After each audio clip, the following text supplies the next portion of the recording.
So much for being with us today, especially for the rock stars. We are excited to have you. If you haven't read Lynn's book yet, the Success Secrets of a $1 Million Party Girl, I suggest that you get it in your hot little hands. It's amazing. She was awarded the top 101 women in e-commerce. She's the author of the Amazon #1 bestseller, Success Secrets of the $1 Million Party Girl. This again. She's a blogger at themilliondollarpartygirl.com. And I just clicked on your link by accident. So give me 1 second. That's okay. You already made me sound really super good. Oh, good. She is a working mom, and she followed her inner Visionista. And she had the courage, vision, and belief to leave the safe net of a successful career and pursue her dreams. This was probably one of my favorite parts of the book. When you talk about how you stepped away from that, I just was blown away with your courage for that. You overcame the fear and failure to become a multi-million-dollar revenue-generating direct sales entrepreneur. And according to the recent Wall Street Journal Small Business Report, only 1.8% of women in business generate more than $1 million in annual revenues. So congratulations, holy cow. That puts Lynn at the top of her game. She's also been a keynote speaker who has been featured on CBS, Fox, Forbes, and the Huffington Post. So Lynn, thank you and welcome, welcome, welcome. We're so excited. Oh, well, thank you, Tabitha. You rocked that whole opening there. I think you need a radio show or a podcast or something. Isn't it awesome? Can you tell that we are on a lot of webinars and a lot of videos in our companies? Yes. So yes, lots of video. Yeah. Okay, so I'm going to ask you a couple of questions from the book that we had. And again, don't forget, guys, if you have more questions, to put them in the comments or send them to me if you're too afraid to ask. But 26 years ago, you left a successful corporate career. Still blown away by this. And you started your direct sales business in candles. How did you have the courage to leave your day job before you had replaced that income?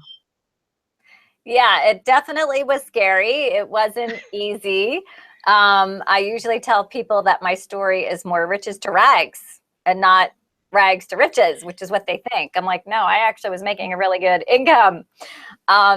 So it was hard. I had a company car. We had just bought a brand new 4-bedroom home when my youngest daughter was born. And it looked really good. Like on the outside, it was like, oh, these people are successful. But I was not happy. I wanted, at the end of the day, I just really wanted to be like baking cookies in my mind. That's what I thought it was going to be like. Yes. You know, being a work-at-home mama, I'm like, we're just going to bake cookies and go to the park. And I worked in a very male-dominated field. I really had very little interaction with other women, let alone moms. And so just wasn't fulfilled. Even though I was making the money, I wasn't fulfilled. And it was actually really hard to own up to that. Because it looks so good, it's like, how could you not be happy? It's all good on paper, right? So good on paper. And so, you know, I got this invitation to a home party, and it was one of those things where, and you guys know, when you like find it, you know, you found your Tupperware business and like your heart's beating real fast and like you can't sleep at night. Tabitha, you probably have nights still where you're like ideas are swimming in your head. Yes, and you they're going. I'm like, where's my paper? Yeah. Like, I got to do this tomorrow. And yes. You just can't sleep. And that was me. Right. And I was like, oh my God, I never thought in a million years, like, let's face it, we're not raised as women to start a business. We don't grow up saying someday I'll be a direct seller. You know, yeah, that's just never an option when you're growing up. And it's more the safety stuff, you know, like work for a company for your whole life. So it was really hard to kind of, number one, own up to that and admit it, and then to actually act on it. So I did both for 6 months, which was a little crazy because I was doing my direct sales business with the intention of leaving my corporate career. So it was really kind of sink or swim. Like I had to figure out how to make it work, or I was not going to be able to quit that job. And so that's one of my top tips is, so many times people say, you know, how did you know it was going to work? Right? Right. Well, you know yourself, and you know you will figure out, come hell or high water, how to make it work, right? That's what we do as women. Like if our children need to be fed, we will find food.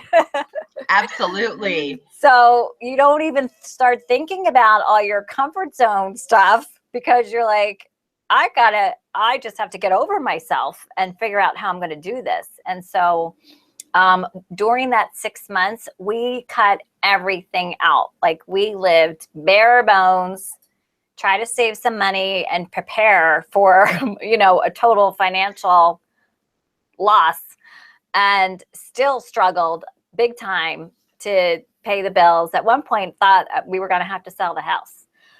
And, but you know what? I didn't care. I was like, it's all good. If I have to sell the house, I sell the house because I'm happy. I'm happy being a mom. I love this direct sales business. I love empowering women. You know, to this day, that's what gets me out of bed. That's what gets me jazzed, is seeing women step into their power and rock it.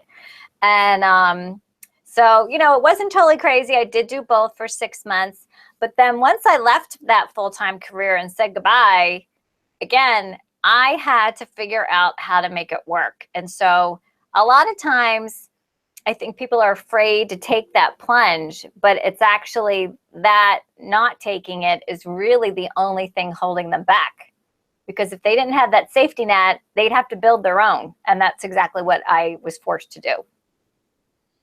Wow. Wow. Wow. What a great story. Again, that's one of my favorite parts, that leap of faith that you took, that you just knew. Now, in the beginning of your book, you define the term Visionista. What exactly is that, and how is vision different from a goal?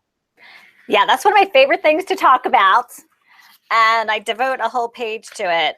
I have it here somewhere. You know what we'll do a how about if we do a prize drawing for everybody tonight? I'll give away a signed copy. Yay! Will that be fun? That's awesome. Thank you, thank you, thank you. Certainly. Yeah, literally a whole page just to this. So I did not invent the term Visionista. Somebody else, you know, it's like I Googled it, it's been used, so I can't take credit for it. I thought I did, but no.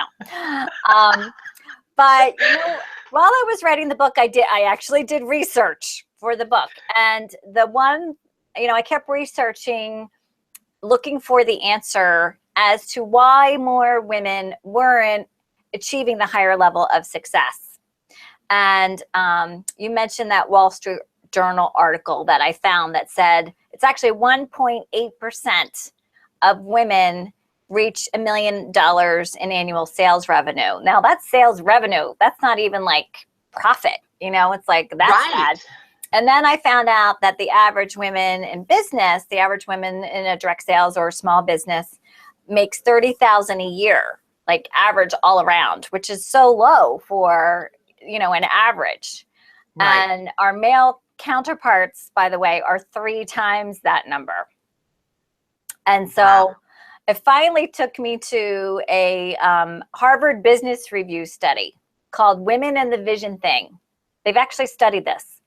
And I was like, I had my own unscientific study going on, but apparently Harvard did too.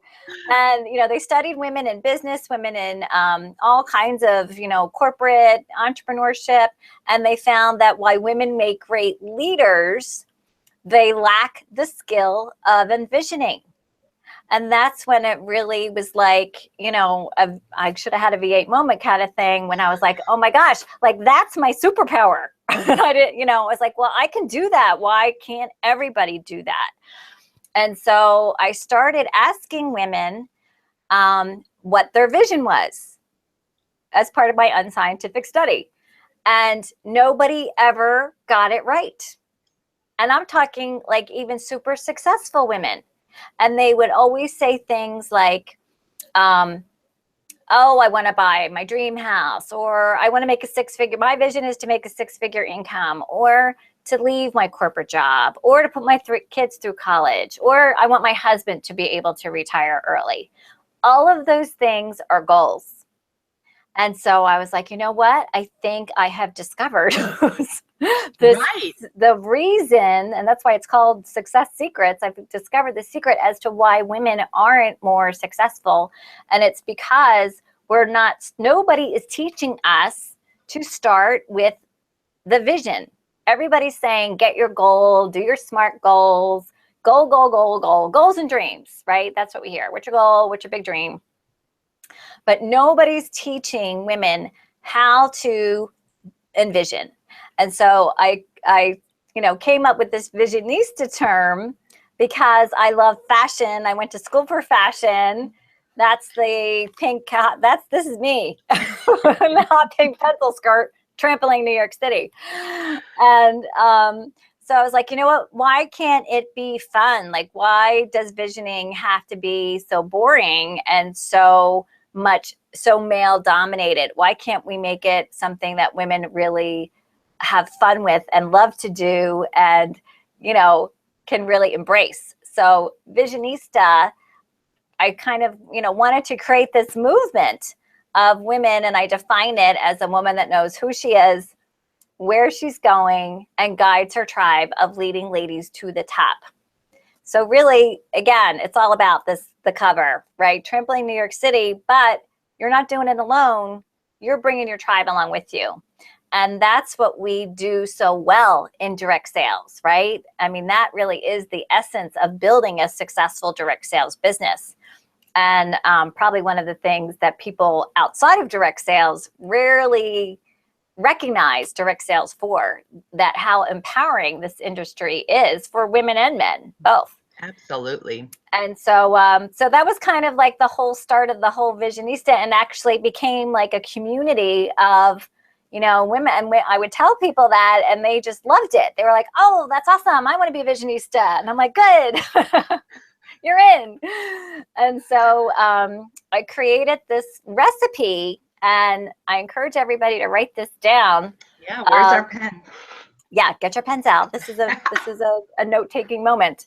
So I thought, you know what, let me make a recipe, right? That's what we do when we're like, if you wanted to make your grandmother's pound cake, it doesn't get passed down if you don't have a recipe, right? Like your grandmother knows how to do it, but you don't know. So here's the recipe. So you take 1/3 purpose. It's got to start with what your purpose is. And everybody asks me, well, how do I know what that is? Well, you just have to listen to yourself. Like everybody, I think we just don't get quiet enough to tune in and really listen to our gut.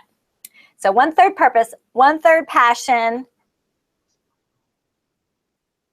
Write that down. And then 1/3 crazy. This is what makes it bigger. It's got to be like a crazy idea, right? It's got to be big. And then you're going to blend that all together and then mix in massive action. And that's what differentiates a vision from a goal. It's a whole lot bigger. It's based on purpose and passion.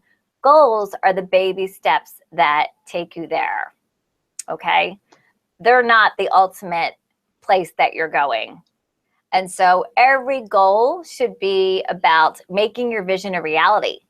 And that's why so many women are stuck on the gerbil wheel, going around and around and around. And like, I've been working hard for 10 years and why aren't I getting anywhere? Well, you didn't know where you were going in the first place. So how can you get there? So I created, yeah, if people are saying you're crazy, you're on the right track. Just like buckle to yourself when people say that. They won't know what you're laughing about. And so I created a vision actually when I started my direct sales business. And oh, by the way, it should be less than 10 words. So really simple and easy to communicate, because what, and you could tell I get excited about talking about this because Yeah. what is the real power of vision and communicating your vision is that it inspires not just you to act, but it inspires other people around you to act. People want to follow someone that's going somewhere. The higher purpose of why you do what you do. And so my vision when I started in direct sales in 1990 was to empower women to discover their glow. And then everything I did, I asked myself. So then you ask yourself 2 questions. What does that look like? And let's sleep on it. You know, let that marinate a little bit. What does that look like? So in my head, you know, I could kind of see myself like in a huge arena with all these women that were just like kicking ass and feeling great and really powerful and super successful. And so what does that look like to you? What is that going to look like? And it will be different for everybody. And then how am I going to make that happen? So what does that look like is the first question. And then how will I make that happen? And then you get to work. And then every day you wake up and you go, okay, who am I going to, you know, how am I going to make my vision a reality today?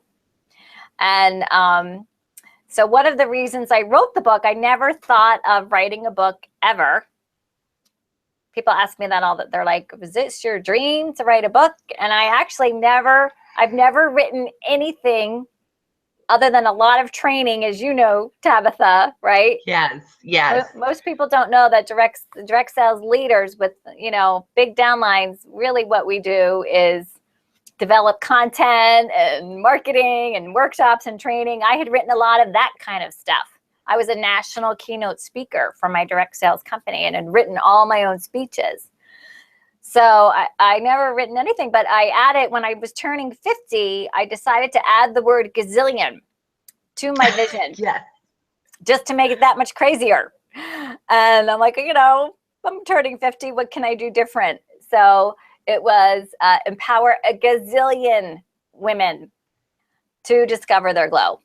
And the next morning, no lie, the next morning I woke up, I let that marinate. And guess what the first idea was that popped into my head? What? Write a book. Like, and you can touch a gazillion people. Right? With a book. So that genius. is powerful, crazy stuff goes on in the universe when you put that out there. No kidding. Like if you know, it's way beyond goal setting. So yeah, I've kind of been on a mission ever since then to really teach women, you know, it is a little bit about stepping into your power and not being afraid to biz brag and tell people what you're great at. And then really sharing that vision with everybody around you, because then you're going to take more people along for the ride and make a bigger impact. And that's what it's really about. Yeah. That is so cool. What do you guys think about that? I mean, using your goals to get to your vision, which is even bigger. I think that's genius. I love it. Love it. Do you guys love it? Do they love it? And nobody into your power. Nobody talks about it. Like I had been to a zillion direct sales conferences. Not one conference did they talk about what's your vision or how do you create a vision? How do you even do it? You know? And so I thought, well, I'll talk about it. Maybe this is what, you know, what's missing. Yes, yes, yes. I agree so much. That is, thank you. And I love that you even gave us the example of your first vision, because you know, women, I think sometimes we're like, okay, I'm not quite sure I've got this down, but, you know, tell me a little bit more. What was yours? Maybe I can then go from there. Yeah, definitely. Trust me. I literally have studied this, and I've looked at like Coco Chanel and Stewart and Estee Lauder, and all of them had, you know, amazing visions that were really short and sweet and, you know, not anything of what you would, you know, think about, because so many people talk goals. And so for example, Coco Chanel was to create fashion that was comfortable and chic. And she was the first one. So I went to school for fashion, so that's why I know this. So here's what's really amazing, not to get on a sidebar here, but she, developed this fashion empire starting in the 1800s before women in this country could vote. Like that's what she was able to do for being a woman at that time. And she was the first one to take jersey fabric, which was only used for the working class because it was comfortable. It was used for work clothes. And that, fashion that is comfortable and chic. So that was her vision. And so she was a real, trailblazer, taking the most comfortable fabric and making it chic, which was totally innovative at the time. But the only reason she thought of that was because of her vision. Wow. What a great story. I know that you referenced her in the book also. I like that. And the McDonald's reference that you had in there too is pretty eye-opening. Okay, so when you first started, you didn't have a whole big network of people to work with or any kind of experience in direct sales. So how were you able to book all the parties that you had to be so successful and also build a team of over 20 people that very first year? I mean, that's mind-blowing. And this is before the internet.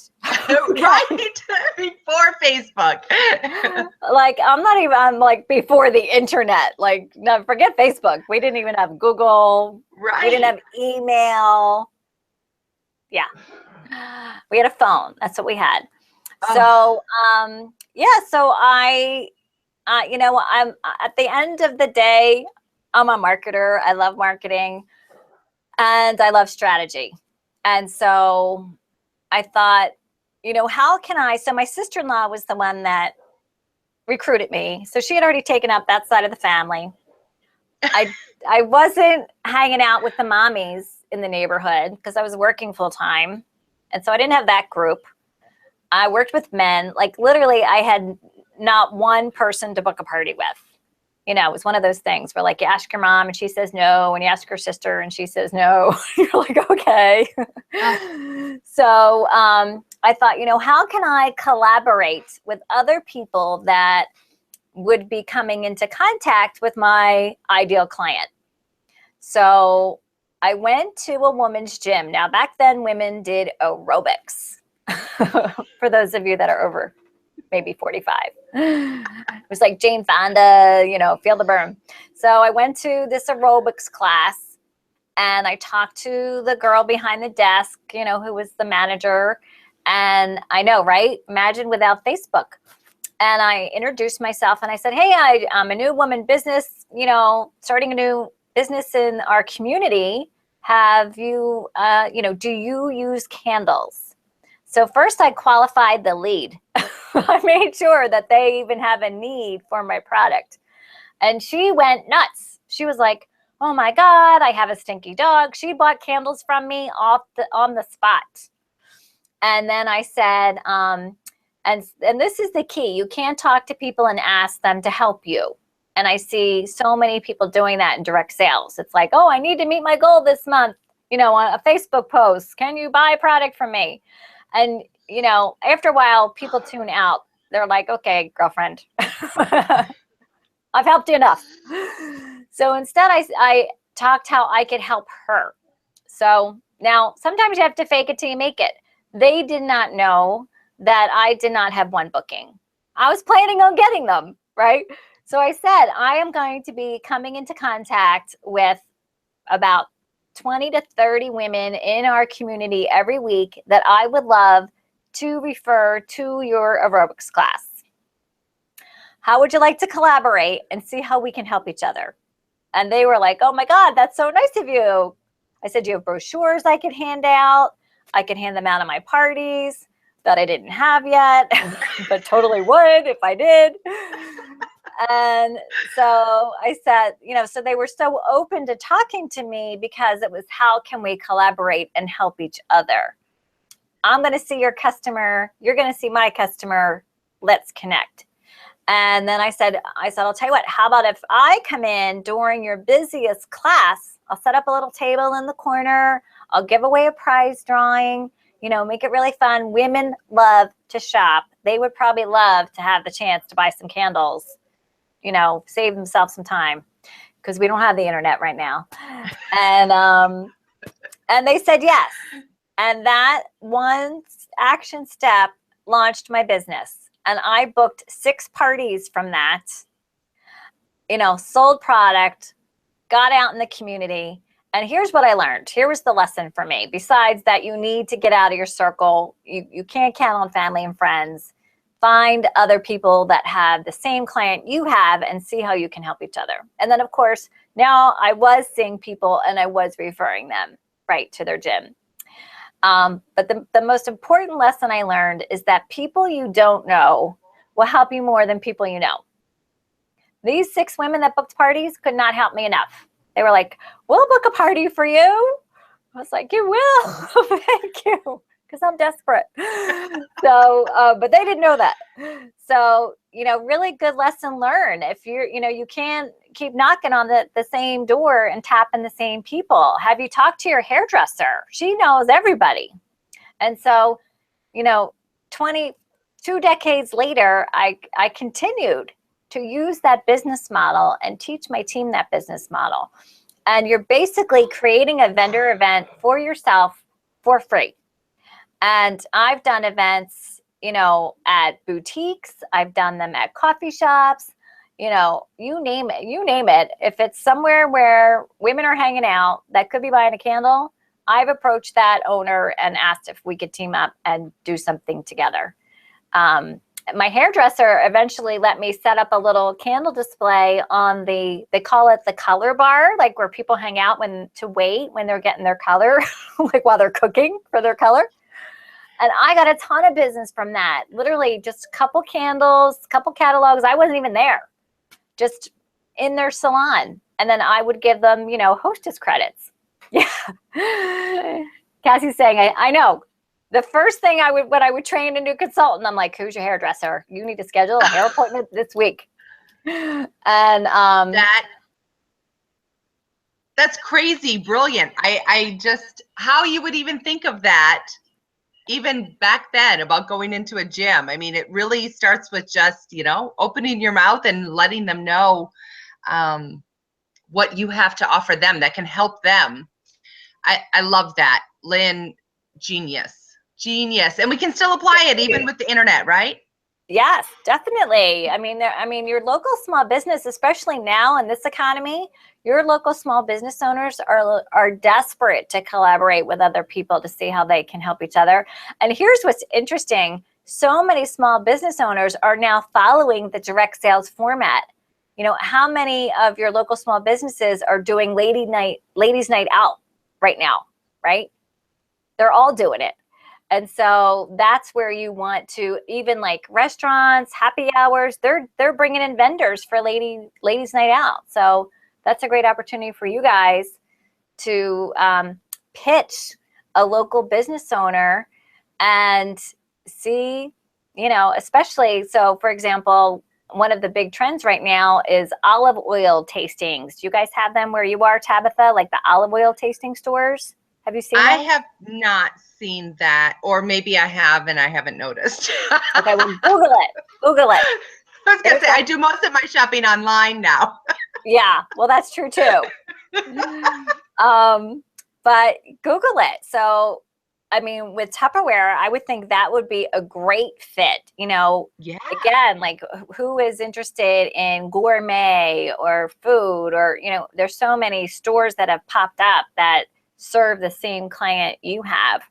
How about, you know, a kitchen place where they're doing kitchen model remakeovers? Like, how fun would it be to have a Tupperware person there in their showroom, right? And they do customer events all the time to get people there. And you could be like, I'll invite my customers.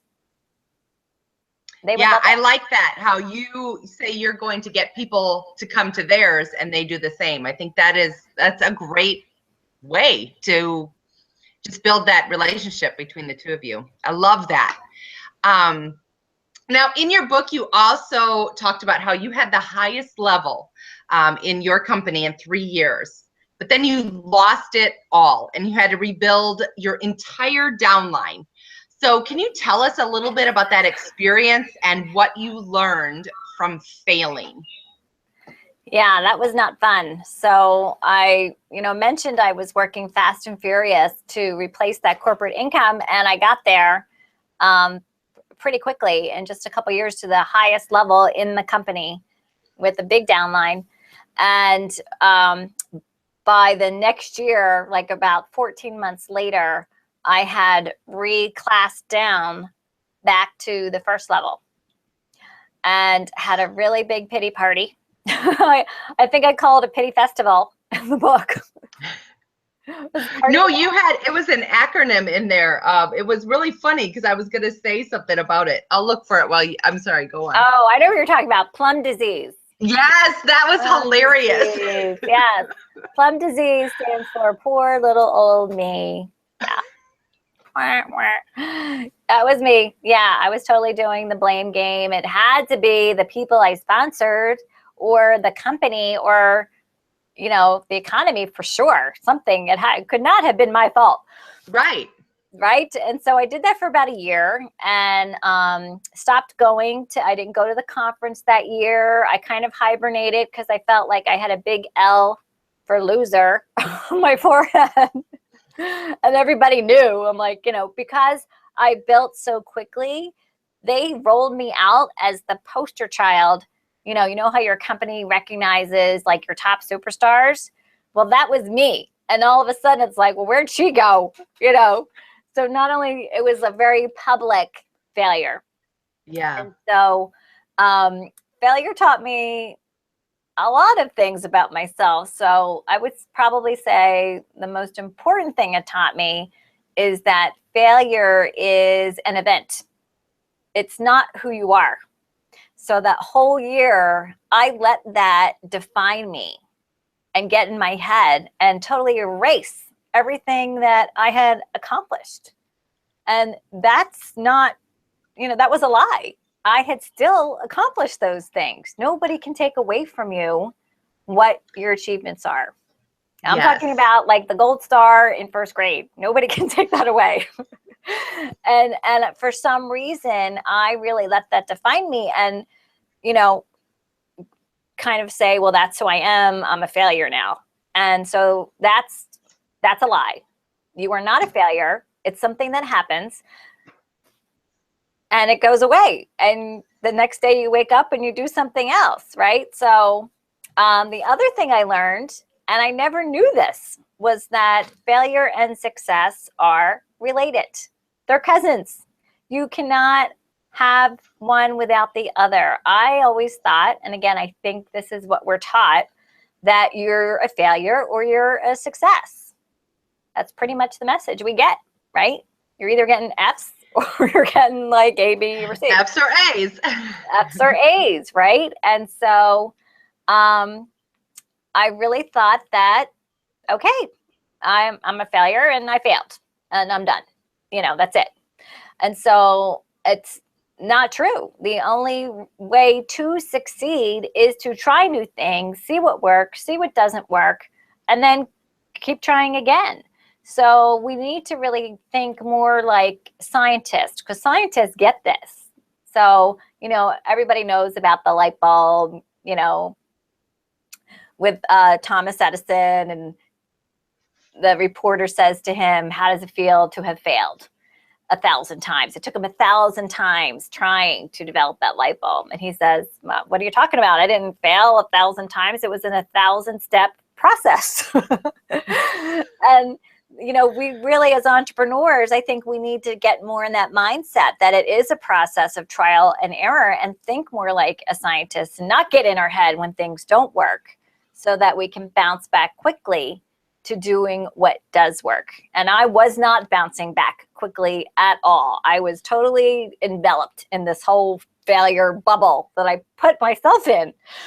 And so it doesn't define you. You have to fail while you're succeeding and fail again. I continue to fail today, but I don't care anymore because I know that if I'm not failing, I'm not trying new things, and I'm not going, 2 decades in direct sales, obviously I've learned how to embrace failure pretty well by now. And last I learned that there is really no mountaintop as an entrepreneur. You know, again, the way I thought it worked was you got to the top, which I did. I got to that highest level, and then I was done. I was like, oh, I did it. I can relax. Life is good. I've arrived. Where's the car? I've arrived. And guess what? You never arrive. So get over yourself. You know, it makes you very humble. You know, one of the things people tell me a lot is that they find that I'm relatable. And I'm like, well, once you failed big, you are relatable your whole life, because you get over yourself and realize you are not a bag of chips and all that, that any day that could go away. And it did. And so, yeah, Robin is exactly right. We're never done. We're, you know, again, you got to wake up the next day and see what works and what doesn't work. So I stopped doing what got me there. That's why I failed. And that is really the only reason, is because I stopped doing what got me there. I took that breath. And I see a lot of people still make this mistake, is they build, get there. And then as leaders, so many leaders focus on managing the team. It's like, well, now I've got this team. I got to manage the team. And I'm like, no, you need to go book 10 more parties. That's what you need to do. And sponsor 3 more people.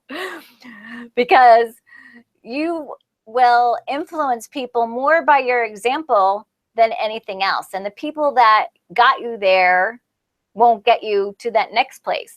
So you just have to keep doing, you know, every quarter, re-promote yourself, whatever level you're at, whatever activity it took to get there. You know, every quarter, re-promote yourself so that you're constantly focusing on the new, and that will influence the existing to continue to grow and build, because they're going to see you do it. That's really good advice. Oh my gosh, I love that. What I was looking for in the book when you had first started, it was one of my favorite things in your number 6, failure is your blessing. Failure is necessary to succeed and will become your biggest blessing. That was remarkable. I love that quote, and I'm going to, you know, probably use it. Yeah, it really was a blessing, because then it helped me become a better leader. And, you know, thank God I didn't quit. So many people just throw in the towel and they never get to learn those lessons, right? They just give up. Yeah. So I'm grateful that I mean, trust me, I barely hung in there. No saint when it comes to that. There was many times where I was like, I'm done. This is it. But I'm grateful that I did and learned a lot of lessons there. Wow. Thank you for sharing that with us, by the way. Oh my gosh. So what are your secrets for motivating people and developing new leaders? Ooh, I love all these topics. So the easiest way to motivate people, well, you just heard me say your influence is your example, right? But really the easiest way, everybody's loving your curtains, Tabitha. Did you see that in the chat? Yes. I feel like I need to go curtain. Like, did you get them custom made? They probably all want to know. How did you get those curtains? Let's do a little. Okay, so they're really just beach towels that I earned. What? And I just folded them over the top of the curtain rod. Are you kidding me? No, so the stripes are the back of it, and then the Tupperware part is the front of it. So behind the stripes part actually has Tupperware on the outside. There you go. Oh my gosh. Beach towels. I hope you guys, I mean, it was worth watching just for that one tip. I feel like I need new curtains now. I need to go get some. So anyway, okay, so motivating people. So the easiest way to motivate people is to sponsor. Do you guys use sponsor or recruit in Tupperware? Recruit. Okay, I know it's like interchangeable, so many directions. Yes. So recruit, here it is, write this down. Recruit motivated people. It's a whole lot easier when the people you recruit are already motivated. And you do that, guess how? By sharing your vision. because remember I said that vision piece inspires action. When you're going somewhere, you are going to attract more motivated people that also want to go there with you. And so you want to share that vision at your parties, with your team. I call it my train is leaving the station speech. My train's leaving the station, all aboard. Who wants to come along? And so when you start to live with no limits of where you are going, and fake it till you make it. If you're not there in your head yet, if some things are still holding you back, and it's usually the stuff in our head, that's okay. You're not alone there. But the more you say it, the more you'll start to believe it, the more confident you'll be, the more you're going to attract that higher level person that wants you to take them where you're going. And so then you start sponsoring leaders, recruiting leaders, excuse me. Then you start recruiting leaders. And so, every time I recruit somebody, the mindset for me is always 2 for 1. I don't recruit one person. I recruit somebody, influence them to recruit somebody. So that's how you start to grow exponentially, because you're always talking about that higher vision, which involves leadership. And if you ask somebody, here's a simple question when you recruit somebody. Ask them, so tell them you have a future leadership training team. Do you have one, Tabitha? We do. You do. Good. If you didn't, I was going to say you do today. Yes, we just made one up. Right. And that, there's 3 categories.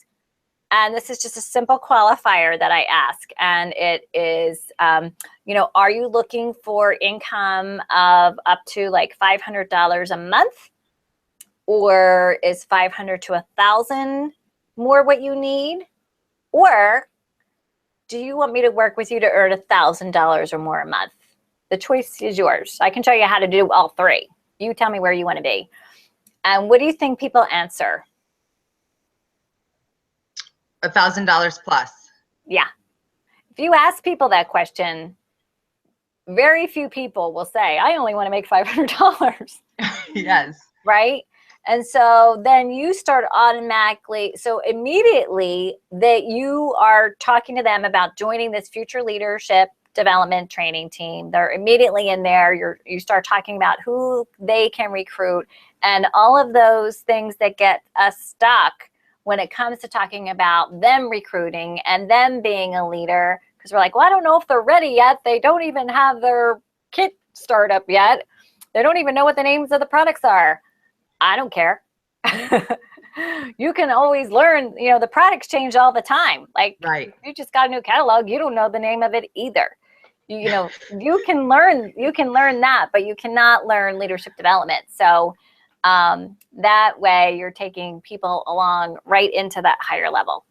And that's where you start growing exponentially, where you you recruit 4 people, that becomes 8, that becomes 16, that becomes 32 by October. That's pretty powerful stuff. It is. That's very insane. Yeah.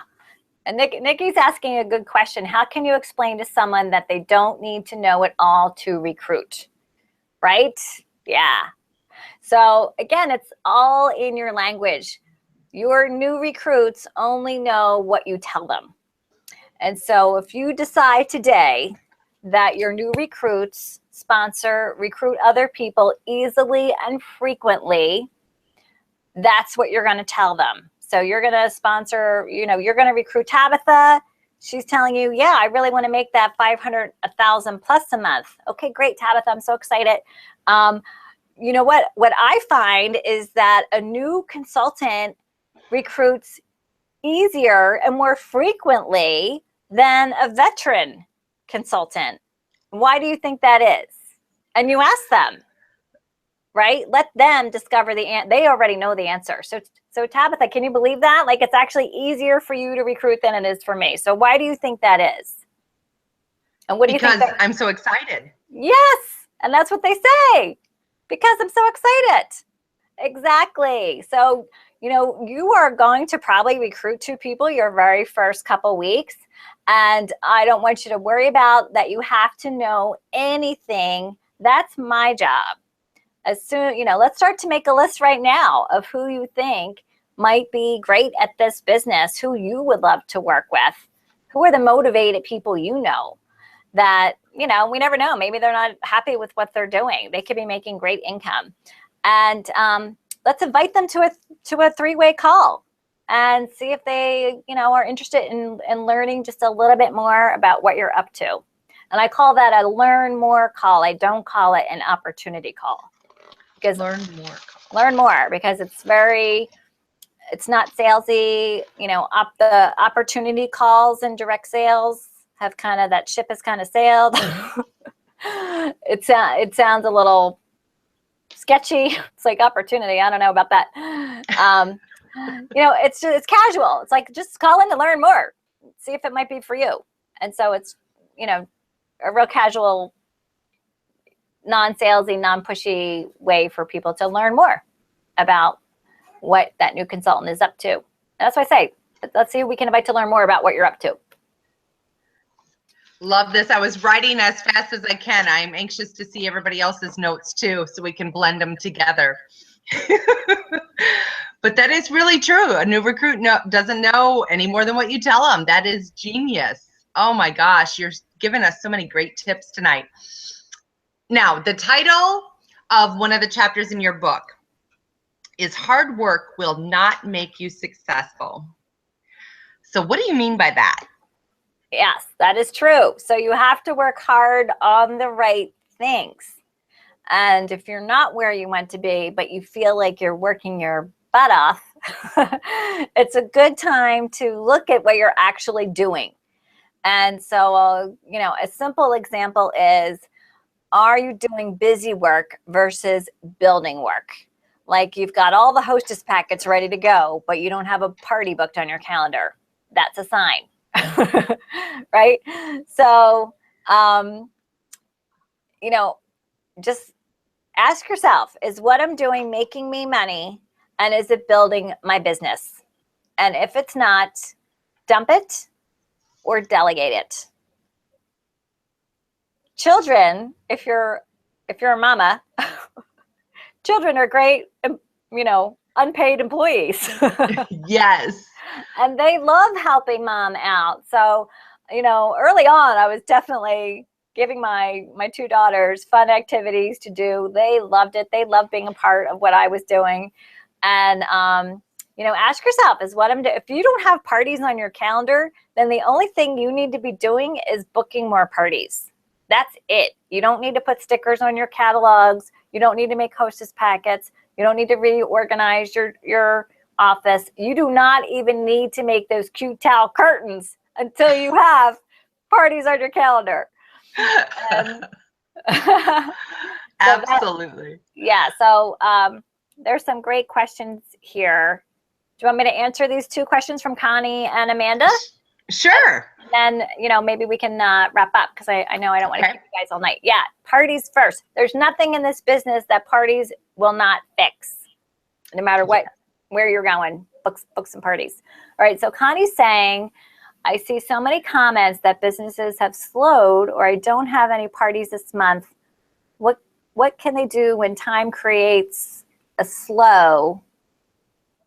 I say, don't give up, push on, 3 of my parties away just to get my recruits moving this month. Is that smart? Because that is sales I lost.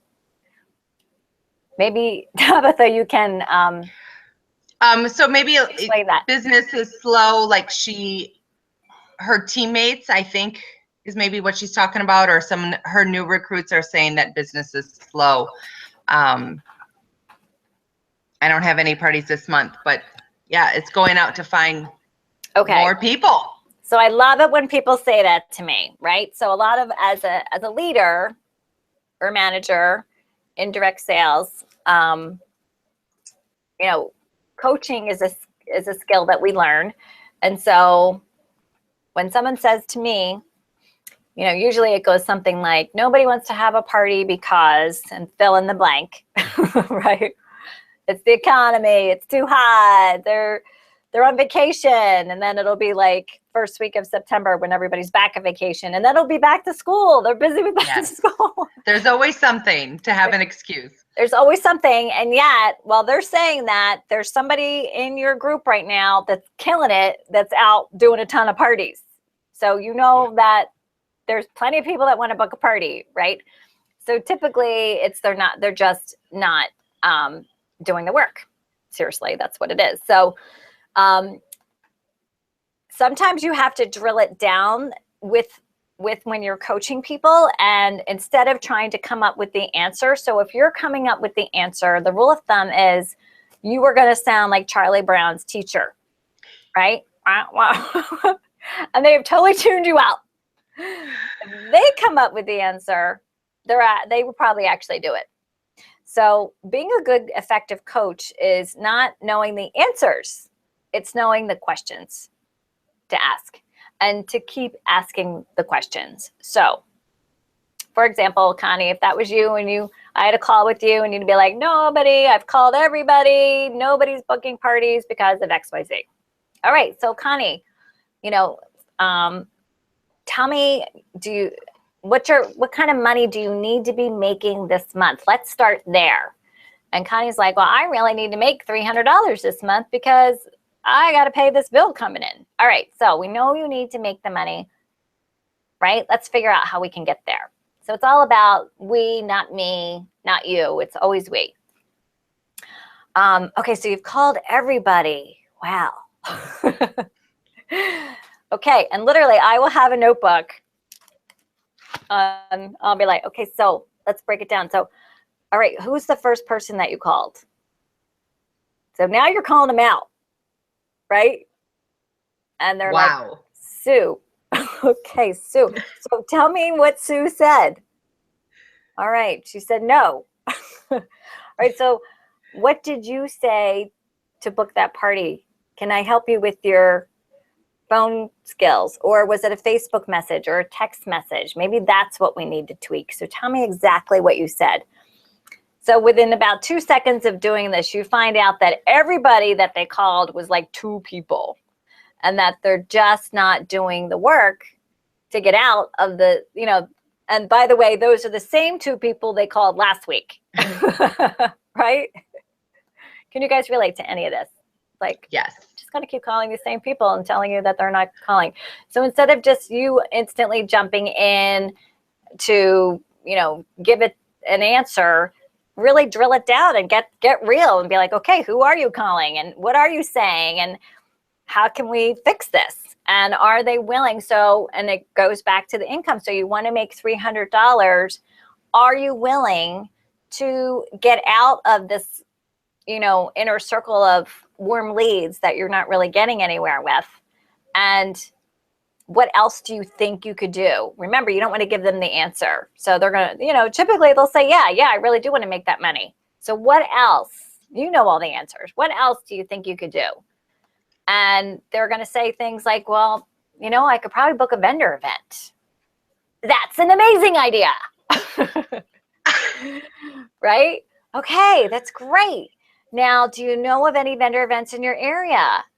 And they're, so you get down to like, where is the vendor event and when are they going to hold it? And they came up with the entire idea. So you could easily say, hey, Seth, go book a vendor event because you need to go meet new people. And they'll go, okay, yeah, bye. And then next week they'll be like, I called everybody. You'll be right back to square one.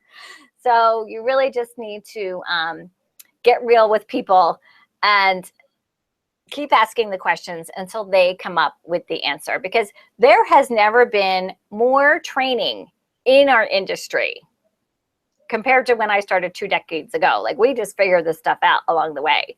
Today, there's websites. I mean, you've got my website. For my website, there's another 20 other websites. You've got your, probably your own direct sales team. You've got your group page. You've got your webinars. The reason people are not successful is not because of lack of knowledge. It's lack of action, right? So there you go. Wow. And do you have any last minute action steps that you would like to share with us or recommend to somebody who's wanting a 6-figure income? Oh yeah. Yeah, I actually have, if you want me to drop the real secret, I'll tell you the exact plan that I used to build you know, a multi-million-dollar direct sales business. So you guys might want to write this down. Now, again, you're going to adapt this. So are you doing, let me ask you this.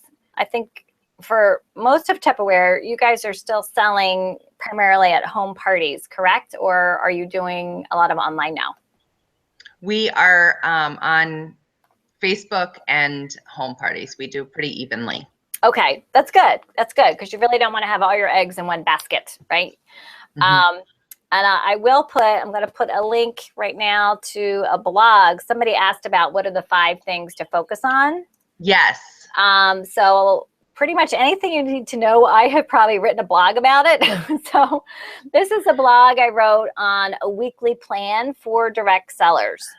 And it's just a really, you know, Tabitha knows everything I do is super simple. I don't complicate stuff. And it's just how to take the days of the week, and because that way it triggers in your mind. So for example, I call Monday Me Monday. It's all about me. I've got to get my calendar where I need it to be. I can't be doing team calls or worrying about anything else, even going on Facebook. Well, actually Facebook could be a Me Monday if you're messaging people. But you need to start the week with a full calendar. So anyway, there's a link to that blog if you guys want to check that out. That's awesome. Thank you. Sure. So here it is. So here's the plan, and literally it's just rinse and repeat. So at the end of the day, this is the one thing I learned from my corporate job, is that everything is a mathematical equation. And that is true for your direct sales business. If you generate the numbers, you will get to where you want to be. And because I knew that, I was able to quit my corporate career, because I knew that if I did the numbers, I would make my vision a reality.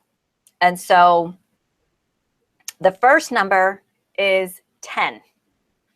And so Tabitha, what is your numbers? What do you tell people? Like, how many people do they need to talk to book one party? Do you 10 to 1. Okay. Same thing with me. I think that's pretty universal, right? You talk to 10 people, you'll get a booking. And the reason people aren't getting bookings is they talk to 8. That's right. The only reason. And so 10 is the number of parties you need to have on your calendar in a 4-week period. Because you need to meet, if you have about 8 to 10 people at a party, you need to meet 80 to 100 people a month to make a 6-figure income consistently every month. So that's pretty part-time, 2 to 3 parties a week compared to working a 40 to 50 hour a week job, right? You're still working part-time. So 2 to 3 parties a week. So if you have 5 parties on your calendar right now, you're 5 parties away from a 6-figure income. That is so awesome, because I love math. Yeah, and seriously, that's how close you are. You only, because once you get 10 on your calendar in a 4-week period, then you get your, obviously then you really focus on honing your booking skill. And then you're booking 2 to 3 at those parties. And then the next month you've got 20. And then you start recruiting, and it just snowballs from there. So you've got to start with 10. The next number is 2. And you need to personally recruit 2 people a month. So Tabitha, what is an average number of recruits? Is 2 a lot, or is 2 a little for what you're saying with your team? Depending on where they are, we always stretch for 3 is our goal, is 3. 3 is what our success plan to build. Yep. Okay, so that's even better. So a minimum of 2. And the reason I say 2 is because if you're meeting 80 to 100 people, at least 2, probably 3, will want to do what you do. That is the number. If you meet the people, the rest will happen, right? The next number is 5. So you're recruiting 2 to 3, but your team needs to be doing 5, because remember, you want to focus on 2 for 1. When you sponsor 1, she or he is joining with a friend. And that's how you grow exponentially. And the last number, so that gives you now a team of at least 5 future leaders every quarter, because you've sponsored that number into your team. You've sponsored at least 15 people to your team at the end of every quarter. You doing 2 to 3. The 5 is total. That's including your 2 to 3. So this is totally doable. Yes. And then, so from the 15 people on your team, 5 will raise their hand for leadership and say they want to make $1,000 more. 1 will do it. And then you're— Say that number again. So 5 out of those 15 will raise their hand and say, sign me up for that future leader team. I want to make $1,000 or more a month. Or maybe a week when you love that, right? 1 in 3 will say it. Doing it are 2 different things. Right. One of those 5 will actually do it. So you're working with a team of 5 future leaders at all times, personally, that want it. And then you are promoting out a leader every quarter from your team. And that's how you make a 6-figure income in a couple years. That is incredible. Thank you. Just rinse and repeat that. And so yes, first thing Monday, look at your calendar, look at who's on your team, and then fill in the blanks with who you need to get to where you need to be. Awesome. Awesome. Thank you, Lynn, so much. I know it's already been over an hour. We don't want to keep you any longer. I know that there's a bunch of questions here too that will I be able to go back and answer them even when we go off, or are they gone?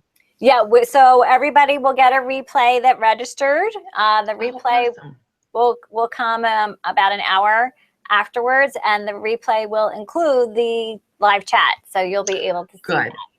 Yeah. Good. And you guys feel free to reach out. You can tell Tabitha if there's anything you need to know. And I will. So I have to check to see.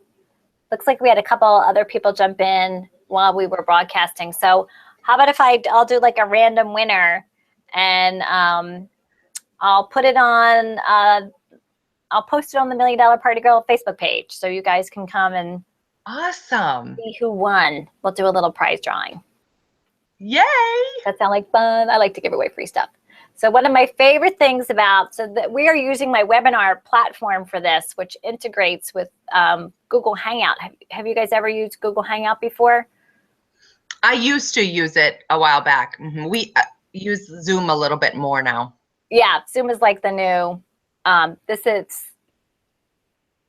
whatever. So one of the things I like about it, I am going to give Tabitha a big round of applause. That's so cute. I love that. That is one of the things that I like, my little special effects. Because you did a great job, Tabitha. Tabitha was like, I've never done a book club. This is my first one. And you were awesome. Well, you make it very easy, Lynn. You're a pleasure to interview. So thank you for doing this for our team. Oh, well, thank you. It was a lot of fun. You guys really had some great questions. And my blog does have a search, which if you're looking for like something specific, like team building or Facebook party, just use the search, and that way it'll take you right to what you guys need. And that's all free content.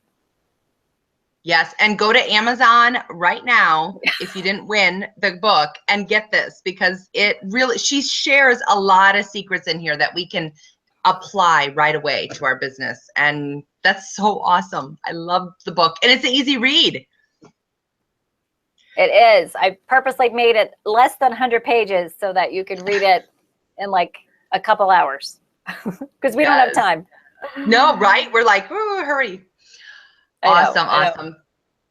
All right. Thank you so much, Lynn. Thank you. Thank you for being a part of our Visionista tribe and getting the Visionista message out there and doing what you do to support your whole downline to be successful. So Tabitha jumped right in for this.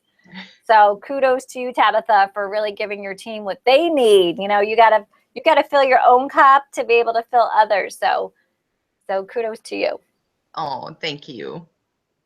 All right, everybody. Thanks, guys. Go get your Tupperware towels.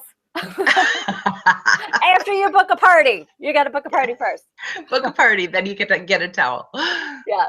All right. Thanks, everyone. Bye. Bye.